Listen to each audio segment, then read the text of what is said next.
هذا القرآن يوحدنا لطريق الخير يوجهنا الله تعالى أنزله ورسول الله معلمنا میں اپنے برادر محترم حضرت مولانا حبیب الرحمان صاحب مدظلہم مسئول و ذمہ دار مدرسہ عربیہ محمدیہ شعبۃ البنین کے صاحبزادے جنہیں اللہ رب العزت نے اولاد کی گود سے 18 سال تک اللہ رب العزت نے 18 سال کے بعد فضل کیا، میرے برادر محترم کو بیٹا دیا، آج وہ اکابر کی موجودگی میں اپنا سبق سنانے آ رہا ہے۔ میری مراد ہے اپنے بھتیجے محمد بن مولانا حبیب الرحمان سے ملتمس ہوں تشریف لائیں اور اکابر کو اپنا سبق سنائیں۔ محمد بن مولانا حبیب الرحمان۔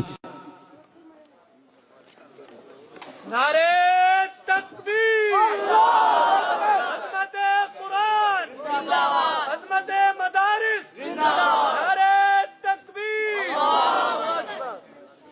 نحمده ونصلي على رسوله الكريم، أما بعد، فأعوذ بالله من الشيطان الرجيم،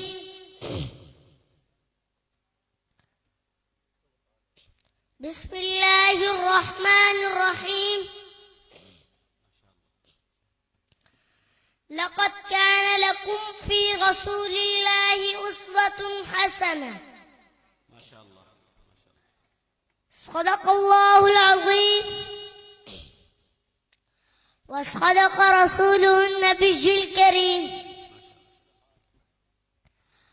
حضور آئے تو سر آفرینش پا گئی دنیا، حضور آئے تو سر آفرینش پا گئی دنیا، اندھیروں سے نکل کر روشنی میں آ گئی دنیا، بجھے چہروں کا زنگ اترا، ستے چہروں پہ نور آیا، حضور آئے تو انسانوں کو جینے کا شعور آیا۔ محترم صدر جلسہ، معزز سامعین، السلام علیکم ورحمۃ اللہ وبرکاتہ۔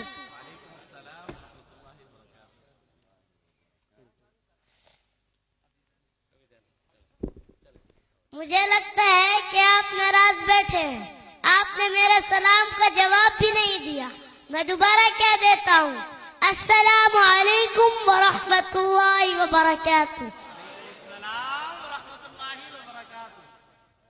آج میں آپ کے سامنے حضور صلی اللہ علیہ وسلم کی سیرت پر گفتگو کروں گا، بلکہ اگر میں یوں کہوں تو غلط نہ ہوگا۔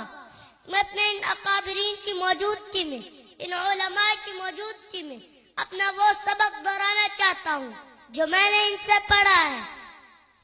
میرے دوستو، جب سیرت بیان کی جائے گی تو مشکلات آئیں گے، جب سیرت بیان کی جائے گی تو تکلیفیں آئیں گی، جب سیرت بیان کی جائے گی تو راستے میں کانٹے بچھائے جائیں گے۔ تاریخ یہ بتاتی ہے کہ جب پیغمبر نے اپنی سیرت کا اعلان کیا تو نبوت کے راستے میں کانٹے بچھائے گئے۔ جب پیغمبر نے اپنی سیرت کا اعلان کیا تو حضرت بلال کے سینے پر پتھر رکھے گئے۔ جب پیغمبر نے اپنی سیرت کا اعلان کیا تو پیغمبر پر پتھر برسے۔ جب پیغمبر نے اپنی سیرت کا اعلان کیا تو پیغمبر کے دندان مبارک شہید ہوئے۔ جب پیغمبر نے اپنی سیرت کا اعلان کیا تو حضرت سیدنا ابو فکہ کی پسلیاں ٹوٹی ہے۔ جب پیغمبر نے اپنی سیرت کا اعلان کیا تو حضرت زنیرہ کی آنکھیں نکلی ہیں۔ جب پیغمبر نے اپنی سیرت کا اعلان کیا تو حضرت لبینہ کی چمڑی ادھیڑ دی گئی۔ جب پیغمبر نے اپنی سیرت کا اعلان کیا تو حضرت بلال کے سینے پر پتھر رکھے گئے۔ جب پیغمبر نے اپنی سیرت کا اعلان کیا تو پیغمبر کے جسم اطہر پر اوجڑیاں ڈالی گئی۔ جب پیغمبر نے اپنی سیرت کا اعلان کیا تو عثمان بن عفان کا پانی بند کر دیا گیا۔ جب پیغمبر نے اپنی سیرت کا اعلان کیا تو حیدر قرار نے جامع شہادت نوش کیا ہے۔ میں اسی سے آگے چلتا ہوں۔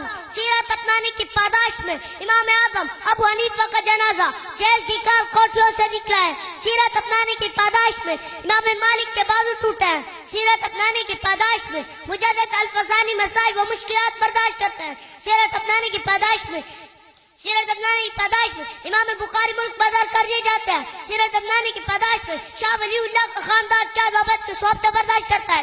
سیرت عدنانی کی پیدائش میں شاہ ولی کے میدان میں حافظ رحمت شہید جامع شہادت نوش کرتا ہے. سیرت عدنانی کی پیدائش میں شاہ اسماعیل شہید بالا کوٹ کے وادیوں میں جاج کا نذرانہ پیش کرتا ہے.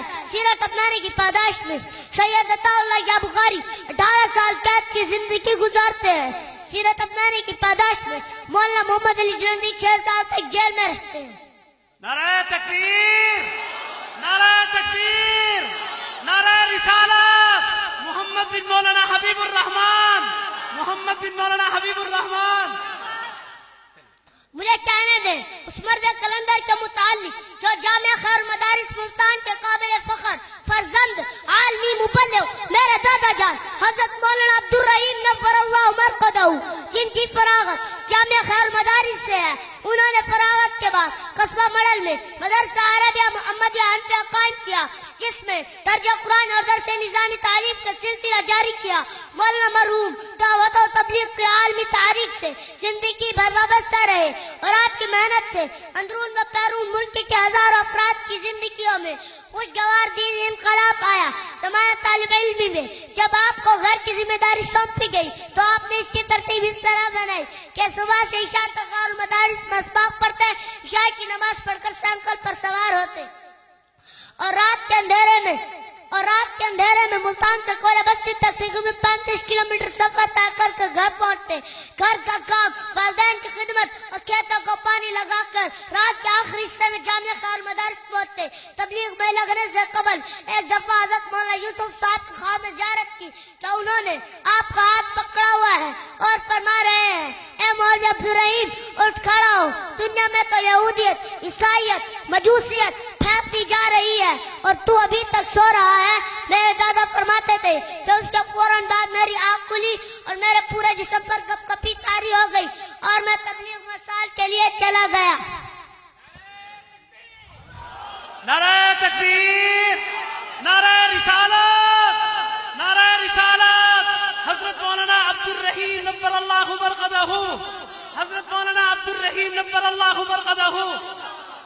میرے دادا محترم کو فارسی اور عربی زبان میں بہت مہارت تھی. عرب ملکوں کی ترجمانی کے لیے آپ نہایت اچھے ترجمان تھے. ایک مرتبہ انہوں نے کسی آپ کو دین اسلام کی تبلیغ کی تو وہ حضرت کے اس انداز بیان سے اتنا متاثر ہوئے کہ حضرت کو اس پر 10,000 ریال دینا چاہے جس سے حضرت نے لینے سے انکار کر دیا. میں زیادہ تفصیل میں نہیں جانا چاہتا. 26 جنوری 2008 کا سورج اہل اسلام کے لیے ایک غمناک خبر لے کر طلوع ہوا کہ تعلیم و تبلیغ کا جامعہ مہتاب دنیا چھوڑ کر اب اپنے رب کے پاس جا رہا ہے. نماز جنازہ سے پہلے حضرت مولانا قاری محمد حنیف جالندری صاحب دامت برکاتہم العالیہ نے حضرت کو انتہائی شاندار الفاظ میں خراج عقیدت پیش کی. حضرت کے استاد محترم شیخ الحدیث حضرت مولانا محمد صدیق صاحب رحمت اللہ علیہ نے آپ کی نماز جنازہ پڑھائی. اس شہر میں شاید ہی کوئی گھر ایسا ہو جس میں حضرت نے قرآن سنت کا فیض نہ پہنچایا ہو. اسی طرح قصبہ مڈل کے قرب و جوار کے جتنے بھی گاؤں ہیں کوئی گاؤں بھی ایسا نہیں جس میں حضرت کے شاگرد موجود نہ ہو.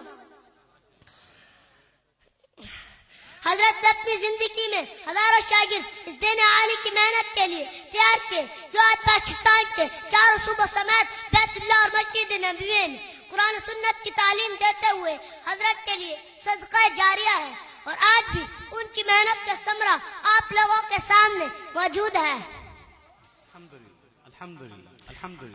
میں وقت کی نزاکت کی پیش نظر اس دلی دعا کے ساتھ اپنی تقریر کو ختم کرتا ہوں. یا الہی جسم میں جب تک کہ ہماری جان رہے تجھ پہ صدقے تیرے محبوب کے قربان رہے. میں رہوں یا نہ رہوں مگر دعا ہے دل کی دین محمد رہے اور عزت قرآن رہے. وما علینا الا البلاغ.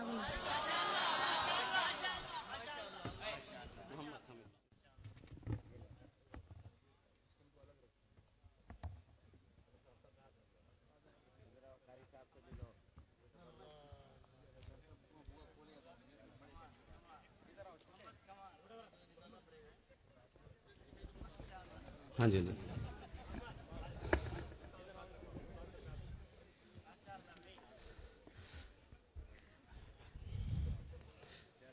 ماشاء اللہ ماشاء اللہ ماشاء اللہ.